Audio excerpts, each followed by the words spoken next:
Share बाजार में एक नया धमाल चल रहा है। एक तरफ ये सवाल लगातार बना हुआ है कि क्या बाजार यहाँ टिका रह पाएगा? क्या बाजार यहाँ से और ऊपर जाएगा? क्या तेजी के नए दौर की शुरुआत होगी? ये सब सेकेंडरी मार्केट में चल रहा है। सेंसेक्स और निफ्टी के लेवल देखे जा रहे हैं, मिड कैप, स्मॉल कैप देखा जा रहा है।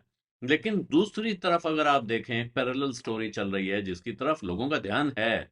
लोग उस पे न सिर्फ ध्यान दे रहे हैं, बल्कि वहां फोकस कर रहे हैं, वहां पैसा लगा रहे हैं। और वो कहानी है आईपीओ मार्केट की। बड़े बड़े आईपीओ इस साल आए हैं, बहुत सारे आए हैं। लेकिन एक खास सेगमेंट है जिसको लोग कह रहे हैं आईपीओ मेनिया 2.0।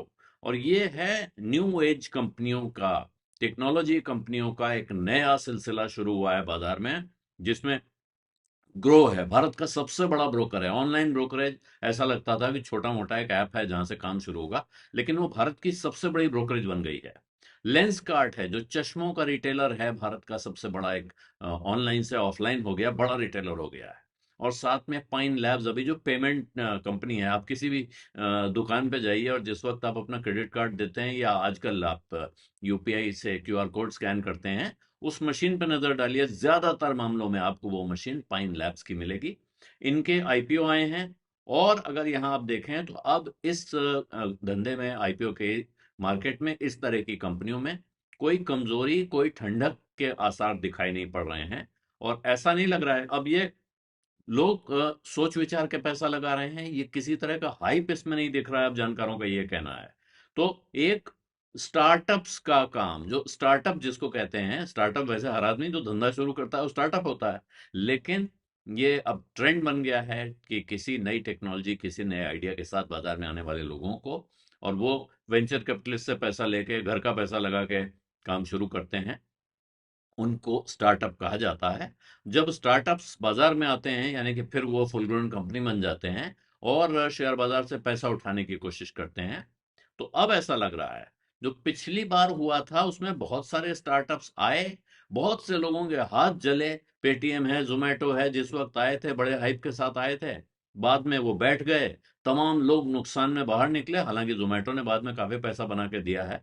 लेकिन अभी इसको लेके प्रश्न उठ रहे थे। लेकिन इस दौर में जो कंपनियां आई हैं, जो ग्रो है, लेंसकार्ट है, पाइन लैब्स है, जिनके मैंने नाम लिए, ये दिखा रहे हैं कि लोगों में अभी ऐसा कोई डर, आशंका नहीं रह गई है कि हम न्यू एज कंपनी में पैसा नहीं डालेंगे, क्योंकि तब हमारे हाथ जल गए थे। शेयर बाजार में सबसे बड़ा डर यही होता है कि दूध का जला छाछ भी फूक फूक के पीता है। एक बार किसी को नुकसान हो गया, दोबारा लौट के आना उसका बहुत मुश्किल हो जाता है बाजार में। अब ऐसा दिख रहा है कि लोग थोड़े उत्साही हो गए, कहिए समझदार हो गए हैं, या उन्हें कंपनियों की समझ हो गई है, पकड़ रहे हैं फंडामेंटल्स को, और उसके हिसाब से अपना जो फैसला है वो कर रहे हैं, एक्ट कर रहे हैं। जो और इसीलिए बहुत एक टेक्नोलॉजी लिस्टिंग को लेके बहुत कॉशन जरूर दिख रहा है, लेकिन कोई ऐसा नहीं है कि उत्साह पे पानी फिर गया हो। पाइन लैब्स जिसका जिक्र मैंने अभी किया, वो जब 14 नवंबर को उसकी लिस्टिंग हुई, ये लगभग 9.5% का प्रीमियम था। 221 रुपए पे इशू हुआ था, 242 रुपए पर उसकी लिस्टिंग हुई है। हालांकि उसके बाद वो फेड हो गया है, फिर वो अब 225 रुपए के आसपास पहुंच गया उसका स्टॉक एनएससी में, और करीब करीब ऐसा ही बीएसई में। तो वहां से वो 7% डाउन है। लेकिन इसका बैठ नहीं गया है, जैसे पुराने किस्सों में था कि इशू प्राइस से नीचे, इतना नीचे कि कुछ तो 80% नीचे तक पहुंच गए थे। वो परिस्थिति नहीं दिख रही है।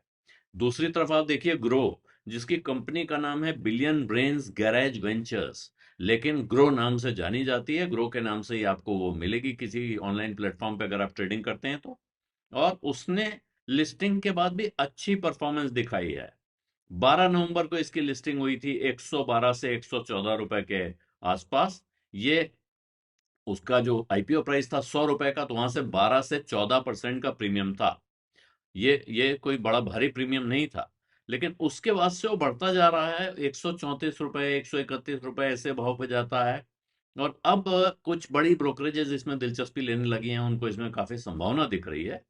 और अगर आप दिसंबर के महीने में देखें तो 130, 131 के आसपास ये ट्रेड करता रहा है, जो करीब करीब 30% का रिटर्न दिख रहा है। इस आईपीओ में ध्यान रखिए कि करीब 18 गुना ओवर सब्सक्रिप्शन हुआ था। जितनी जितने पैसे की जरूरत थी कंपनी को, उससे 18 गुना पैसा ऑफर पे था।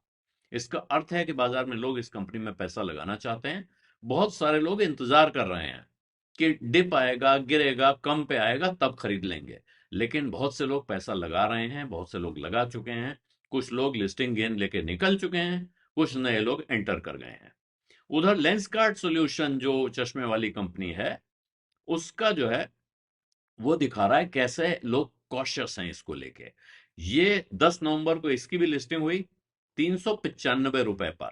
ये था 1.74% का डिस्काउंट, लगभग 0.25% का डिस्काउंट इसके आईपीओ प्राइस पर। और एनएसई पे ये कोई 402 रुपए पे लिस्ट हुआ। उसके समय जो इससे पहले देखें तो आईपीओ में भारी डिमांड थी, 28 गुना सब्सक्रिप्शन हुआ था। फिर ये म्यूटेड था और उसकी वजह लोगों ने बहुत कहा। पहले दिन देखें तो मात्र 2% बढ़ के बंद हुआ था और उसके बाद से करीब करीब उसी लेवल पे मंडरा रहा है। कहा यह जा रहा है कि साहब थोड़ा कॉशस है, क्योंकि इसका जो इसके वैल्यूएशन हैं उसको लेके लोगों में तमाम तरह के सवाल हैं। इसका कंपटीशन भी बहुत ज्यादा है। लेकिन जो उस कंपनी का कहना है कि जब हम तो ऑनलाइन रिटेलर से शुरू हुए थे, ऑफलाइन चले गए हैं, अब दुनिया की दूसरी ज्योग्राफीज में जाना चाहते हैं। और बहुत इंटरेस्टिंग मॉडल है, इसमें तो कोई शक नहीं है।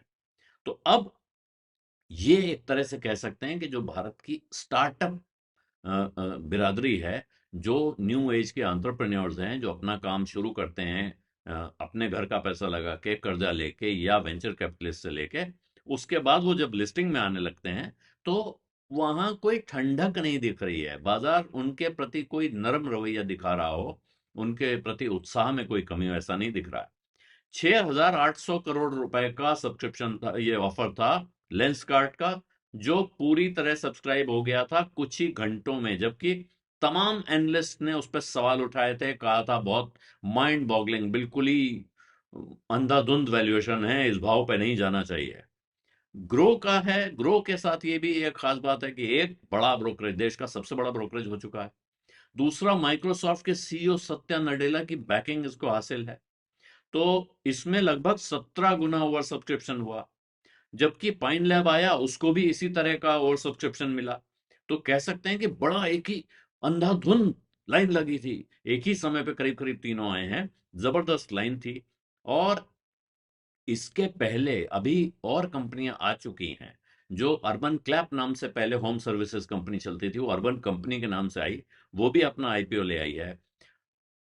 कोचिंग कंपनी फिजिक्स वाला, वो एडटेक कंपनी कहलाती है हालांकि, लेकिन वो आया और वो आए हैं।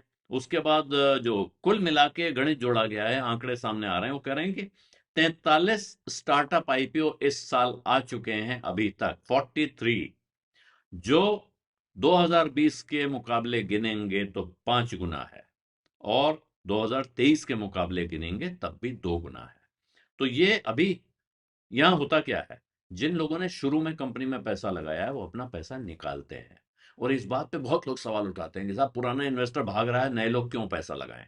इनको अब कमाई की क्या गुंजाइश बची हुई है, कितना हेडरूम बचा है, कहते हैं इसको हेडरूम बोला जाता है।